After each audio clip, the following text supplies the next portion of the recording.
चला घरच्या घरी डेसिकेटेड कोकोनट कसं बनवायचं ते आजच्या व्हिडिओमध्ये बघूयात। बेसिकली डेसिकेटेड कोकोनट म्हणजे ग्रेटेड आणि डिहायड्रेटेड कोकोनट। तर आपण हे इझिली घरी बनवू शकतो।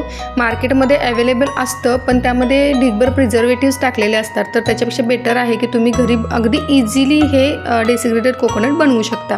तर त्यासाठी इथे मी एक ओला नारळ घेतलेला आहे आणि त्याची जी पाठीकडची बाजू आहे काळ्या कलरची ती पूर्णपणे मी काढून घेतलेली आहे, पील केलेली आहे। तर इथे मी स्लाइसेस कट करून घेत आहे। तुमच्याकडे जर स्लायसर असेल तर तुम्ही त्या एकदम पातळ स्लाइसेस करून घ्यायचे आहेत आणि पूर्णपणे जसं मी व्हिडिओमध्ये दाखवलेलं आहे तसं सगळा नारळ मी असा स्लाइसेसमध्ये कट करून घेतलेला आहे आणि 2 दिवस फ्रीजमध्ये ठेवायचं आहे। डीप फ्रीजरमध्ये नाही तर फ्रीजमध्ये ठेवून द्यायचं आहे। असंच ताटामध्ये पसरून ठेवायचं आहे। तर आता हे ताट मी 2 दिवसांसाठी फ्रीजमध्ये ठेवून देते।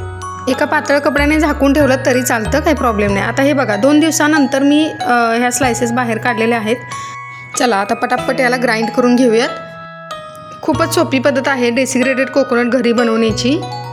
तर हे बघा मिक्सरमध्ये पूर्णपणे बारीक करून घेतलेला आहे मी आणि पूर्णपणे हा कोरडा किस आहे, अजिबात याच्यामध्ये मॉइश्चर नाही आहे, बघू शकता तुम्ही इथे। आता हे डेसिकेटेड कोकोनट बनवण्यासाठी आपण जो नारळ वापरणार आहे तो नारळ कमी पाण्याचा असावा, ही महत्त्वाची टीप आहे। चला चॅनलवर नवीन असल्यास चॅनलला सबस्क्राईब करा।